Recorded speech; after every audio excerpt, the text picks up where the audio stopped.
میرا پوزیشن ہے ٹھیک ہے سارا کچھ ٹھیک ہے، آپ نیچے جائیں، آپ کا یہ پوزیشن نہیں ہے. نہیں تو مجھ سے بات کرو. آپ بھی بچے نیچے جائیں. نہیں جانا لگا چیزیں نہیں ہم نے کرنی، ہم چیزیں کر کے جائیں گے. نکالیں یا پھر نیچے جائیں. تو کر دیتے آپ آرڈر دکھا دینا. آرڈر ہے تو ہم آئے ہیں نا. تو پھر دکھا دیں. اچھا مینیجر صاحب تھوڑا سا تعامل تعامل سے کام لیں. بزرگ شہری ہیں، ہم آپ کی عزت کرتے ہیں. آپ بزرگ شہری ہیں، ہم آپ کی عزت کرتے ہیں. آرڈر دکھاؤ. آرڈر ہم ہیں تو آئے ہیں نا. دکھاؤ، قانون ہے. برگیڈیئر صاحب آپ معزز شہری ہیں، بزرگ ہیں ہمارے، آپ جائیں. میں کہتا ہوں مجھے آرڈر دکھاؤ. آرڈر ہے تو ہم آئے ہیں نا. کس نے دیکھنے؟ بتائیں کس نے دیکھنے؟ میں نے آرڈر دکھائے نا، کیوں نہیں دکھا رہے؟ دکھائے. ادھر آ جائیں، تصویر دے. آپ کو تصویر دے دیتا ہوں. ہاتھ میں دکھا ادھر آنا، دیں. آپ پھاڑ دے دو. آپ کا کیوں پھاڑیں گے؟ ہم پاگل تو نہیں اچھا ہیں. یہ آرڈر بھی آیا، معظم بھائی نے بھیجے 10 تاریخ تک نہیں کر سکتے. وہ اور ہے، آپ نے ریٹ اور کی ہے. اچھا آپ نے ابھی نیچے جانا ہے کہ نہیں؟ میں بھی ان کو سب کو اٹھاؤ، ساتھ لے چلتے تھانے میں. چلو گڈی والے بلاؤ تھا. السلام علیکم، آپ دیکھ رہے ہیں ہارٹ لنک نیوز اور میں ہوں ذوالفقار خان. طاقت ہمیشہ طاقت نہیں رہتی. کل کے فرعون آج کے مظلوم بن کے جب سامنے آتے ہیں تو پھر اندازہ ہوتا ہے کہ جب انسان کو طاقت ملتی ہے تو وہ اپنی طاقت کا بے جا استعمال کیسے کرتا ہے، اور پھر وقت جب اسے رگیدتا ہے تو اس کی کیا حالت بن جاتی ہے. یہ بوڑھا اور بیمار شخص جسے پولیس اہلکار گھر سے بے دخل کر رہے ہیں بریگیڈیئر امتیاز احمد عرف بریگیڈیئر بلّہ ہے. ایک زمانہ تھا پورے ملک میں بریگیڈیئر امتیاز کا طوطی بولتا تھا. یہ حکومتیں بھی تبدیل کیا کرتا تھا اور جس کو دل چاہتا تھا اسے اٹھا کر ننگا کر دیتا تھا. اس نے کمیونسٹ لیڈر نذیر عباسی تک کو تشدد کر کے ہلاک کر دیا. اس کی شروعات پاک فوج کی انجینئرنگ کورس سے ہوئی. قدرت نے اسے مکار نیلی آنکھیں دی تھیں، لہذا ساتھی اسے بلا اور باگڑ بلا کہتے تھے. یہ انجینئرنگ کورس سے انٹیلیجنس میں آیا اور پھر پیچھے مڑ کر نہیں دیکھا. 1980 کی دہائی میں یہ انٹرنل سیکیورٹی کا سربراہ بن گیا اور میاں نواز شریف کے ساتھ جڑ گیا اور پھر ان کی آنکھوں کا تارا بن گیا. 1989 میں بے نظیر بھٹو کی حکومت تھی. بریگیڈیئر امتیاز نے حکومت گرانے کا منصوبہ بنایا. یہ حکومت کے خلاف عدم اعتماد لانے اور میاں نواز شریف کو وزیر اعظم بنانے کی کوشش کر رہا تھا. اس نے راولپنڈی میں پیپلز پارٹی کے ایم این ایز توڑنے کی کوششیں شروع کر دیں. مسعود خان اس وقت آئی بی کے ڈی جی تھے. انہیں بھنک پڑ گئی اور انہوں نے بریگیڈیئر امتیاز اور میجر عامر کی پی پی کے 2 ایم این ایز کے ساتھ آڈیوز اور ویڈیوز ریکارڈ کر لی. وزیر اعظم کے ہاتھ میں ثبوت آ گیا، لہذا اس نے آرمی چیف اسلم بیگ کو بلا کر پوچھ لیا.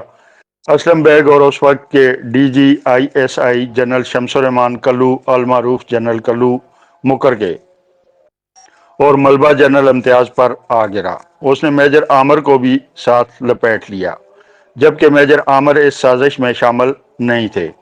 یہ اس وقت اسلام آباد کے سیکٹر کمانڈر تھے، مگر ڈی جی نے انہیں اس معاملے سے الگ کر رکھا تھا. یہ سارا operation brigadier Imtiaz additional D G internal wing کی حیثیت سے دیکھ رہا تھا. یہ آپریشن تاریخ میں مڈ نائٹ جیکال کے نام سے مشہور ہوا.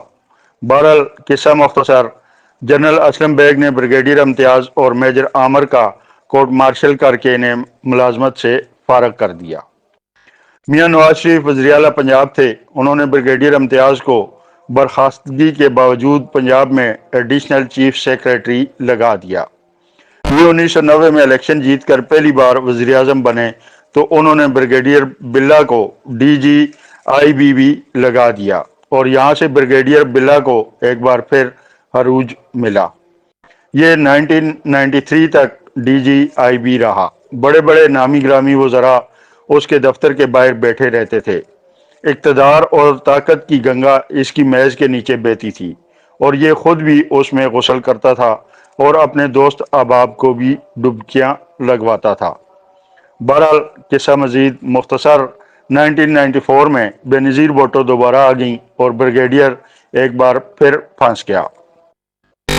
2001 میں جنرل مشرف نے نیب بنایا، بریگیڈیئر بلا بھی اس کی زد میں آ گیا۔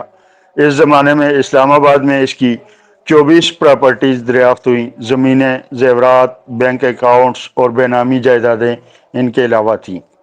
نیب نے عدالت میں کرپشن ثابت کر دی اور یوں اسے 8 سال قید ہو گئی۔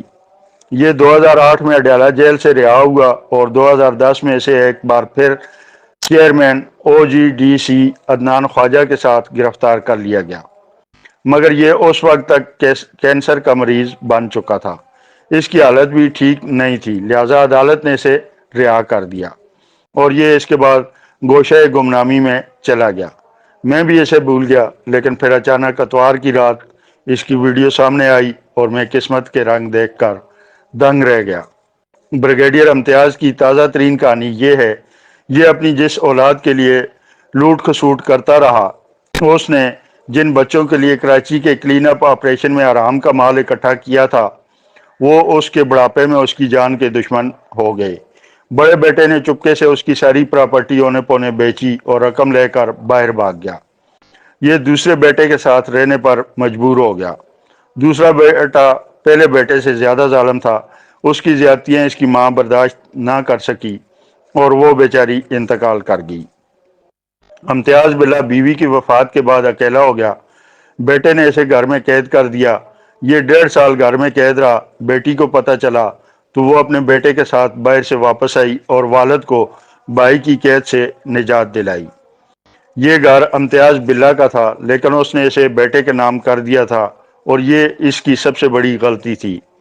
چنانچہ معاملہ عدالت اور پولیس تک پہنچ گیا، یہاں تک کہ بیٹا باپ کے خلاف عدالت کا حکم لے آیا۔ پولیس آئی اور اس نے بریگیڈیئر امتیاز اور اس کی بیٹی کو گھر خالی کرنے کا حکم دے دیا۔ بریگیڈیئر امتیاز پولیس کے ساتھ تکرار کر رہا تھا، جبکہ بیٹا سامنے کھڑا ہو کر پولیس کو اسے گرفتار کرنے اور گھر سے نکالنے کا حکم دے رہا تھا، اور گھر کے ملازم حیرت سے یہ تماشا دیکھ رہے تھے۔ بیٹی پولیس کو عدالت کا دوسرا آرڈر دکھا رہی تھی، جس کے مطابق بریگیڈیئر امتیاز کو گھر سے نہیں نکالا جا سکتا تھا، لیکن پولیس یہ آرڈر تسلیم نہیں کر رہی تھی۔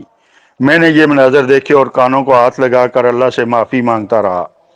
بریگیڈیئر امتیاز اپنے دور کا فرعون تھا، یہ اپنے زمانے میں ہر شریف شخص کو دفتر بلا کر ذلیل کرتا تھا۔ اس نے نہ جانے کتنے گھر اجاڑ دیے، کتنے لوگوں کے گھروں اور جائیدادوں پر قبضہ کر لیا۔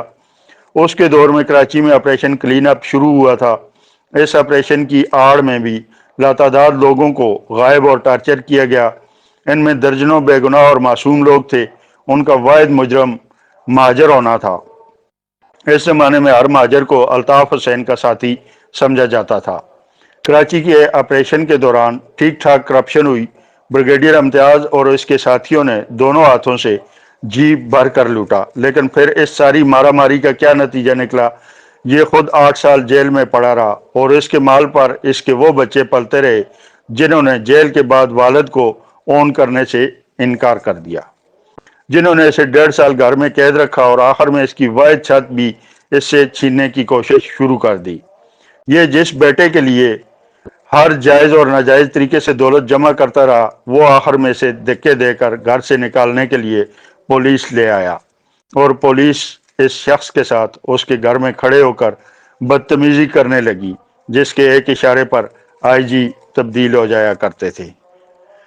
یہ ایک نشان عبرت ہے، اس سے سیکھنا چاہیے، اور موجودہ دور میں اس کہانی کو سامنے رکھ کے اس سے سبق حاصل کرنا بہت زیادہ ضروری سمجھتا ہوں۔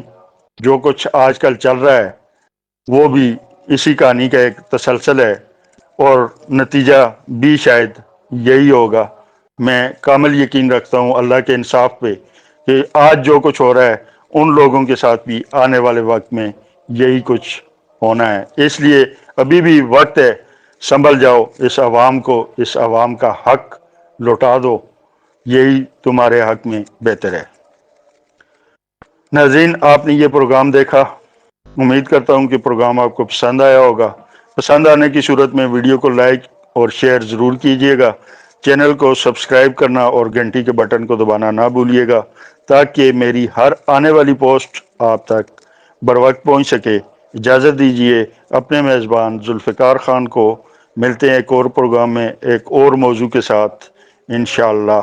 اللہ حافظ.